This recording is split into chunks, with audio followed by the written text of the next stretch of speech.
Thanks for watching How to Build a Motorcycle Part 2.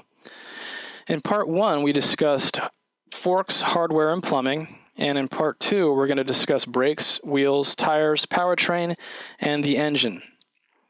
As I stated in Part 1, I'm not a professional speaker, so I will stumble over some words and sentences because I'm reading from information that we created here at CustomChoppersGuide.com. But you'll find the information, I believe, helpful, informative, and you'll build your knowledge on how motorcycles are built. With that said, let's start Part 2. Brakes. Some early choppers were built without a front brake, and some still are. It's worth mentioning that the argument that a front brake is unnecessary given how the weight sits over the back wheel is not a good one. Firstly, when something moving quickly tries to stop, the weight shifts forward. Secondly, locking the rear wheel is not usually the most controlled way of bringing a bike to a halt, so you'll be better off with brakes fore and aft. When planning the braking setup, it's important to remember what the brakes have to put up with. Stopping something moving involves converting all that kinetic energy into some other form of energy. If something moving hits a wall, the kinetic energy is usually converted into noise, heat, and moving bricks. In a controlled braking maneuver, it is converted into heat as the friction of the pad against metal drags the bike to a standstill. Usually, this is a lot of energy that is absorbed as heat, which explains the special heat-proof characteristics of brake pads. The brake system consists of master cylinder and levers, brake calipers, brake pads, rotor, and brake fluid.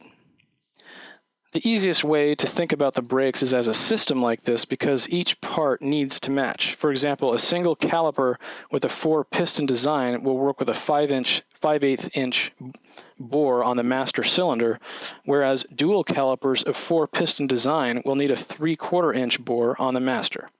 The simplest thing is to buy them all together with advice from the manufacturer. Calipers come with 2, 4, or 6 pistons and also in different sizes. Smaller calipers, for example, are often paired up on springer forks, and this means fitting one caliper on each side of the wheel with a pair of rotors. Hydraulic forks comfortably take a larger caliper and only need the one, just like the rear wheel.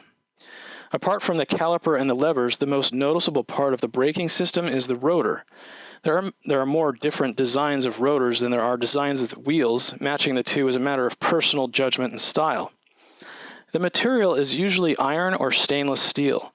The hardness of stainless steel means that you need to use a specially designed pad of sintered iron to get a decent grip on the rotor. Kevlar pads work best with iron rotors, but not on stainless.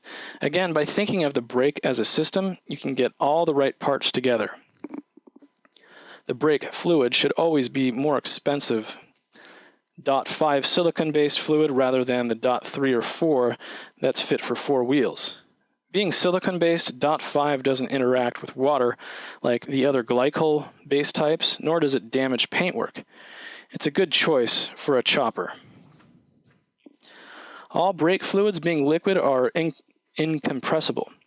This means that there should be no sponginess in properly set up brakes. Air being quite easily compressible is what causes this softness and needs to be got rid of. Bear in mind that air rises, so if the bleeding valve on the caliper is on the bottom, you will need to take it off to bleed it, unless you use one of the kits that pump fluid in at this bleeding point. There are various ways to make bleeding easier, one of which is to get somebody else to do it. There are kits on the market that pump fluid in at the bleeding point and pumps that work the fluid through the system. Always use the best quality fastenings, grade 8. See the first video series, How to Build a Motorcycle Frame. Use the grade 8 on brake parts because they will be subject to massive strain. Usually suitable components are provided with the brakes, of course. Wheels. A lot of energy and time goes into choosing wheels. Wheels come in 2 types basically, billet and wire. Billet wheels look like they were made from solid pieces of metal with various designs seemingly carved into them. They range from just 3 very large spokes upwards and come in many patterns. They are forged from a lump of aluminum or cast in aluminum. Wire wheels are the more traditional alternative. Crossed wire spokes can be very strong, though some of those designed to be used with much less powerful machines can cause problems. As always, try to match parts appropriately. Wire wheels are available in 15, 16, 17, 18, 19, 21-inch diameters and widths from 2 to 9 inches, and have 40, 80, 120, and 240 spokes. They come in various designs and in various gauges of wire. Buy the hubs and wheels to match, usually at the same time. Tires. First of all, remember to buy motorcycle tires, which have a rounder profile than automobile tires. Sizing written on tires is pretty straightforward with all necessary information printed on the side. An imaginary tire might have this written on it: 160/40 V 1790 V.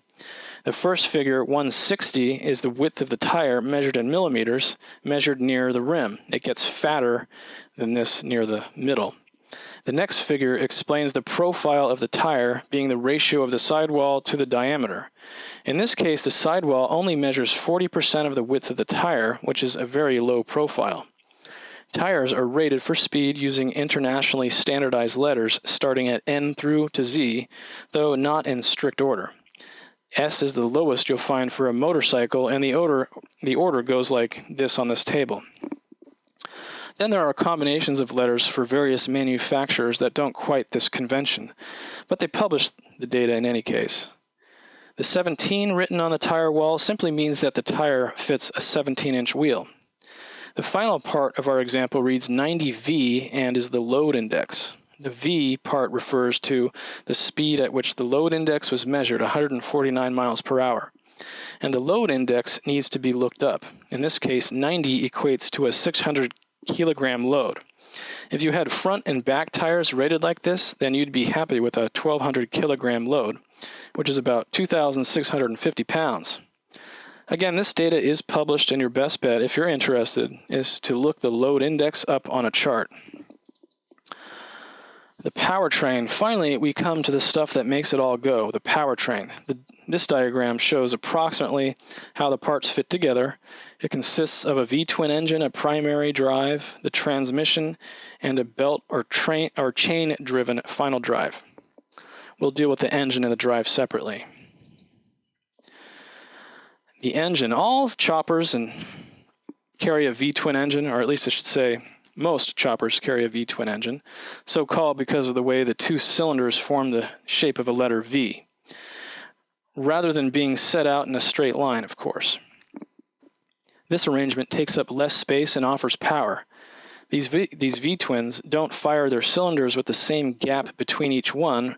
Rather, the two fire very close together, which is where the distinctive noise comes from. So let's talk about a little engine history. The Harley-Davidson engine, the development goes like this. The knucklehead, 1936. The panhead, 1948. And the shovelhead, 1966. Each is named after the look of their cylinder head covers, which are shaped like a clenched fist, a pan, and the back of a coal shovel, respectively. Though originals of these are still around, they have various defects related to the age of their design. However, versions of all are available in new engines from the aftermarket, non-Harley, that offer modern performance and the older styling. The other Harley-Davidson engines are the Evolution, the Revolution, and the current, at this time, 88 cubic inch twin cam 88, TC88. The TC88 comes in two different versions. An A, otherwise called a non-B version, that doesn't have a counterbalance, and a B version that does. The counterbalance stops the engine vibration being passed directly to the rider. However, the B version, aside from costing a little more, won't fit on the frames with a center post like the one we've been describing here. It also must be used with a matched transmission that is quite different from other transmissions. For the official Harley-Davidson engines kits are available from many suppliers that boost the capacity to 95, 100, and 116, and so on. The original HD Evolution Evo is still considered a good motor, displacing 80 horsepower, and is still available from a Harley-Davidson dealer. Besides this, there are lots of more powerful Evo engines available from other engine builders, and an Evo-style engine is a very popular choice. When considering the engine to go with, there are 5 main issues to consider. looks, price, power, engine dimensions, and matching the transmission and alternator.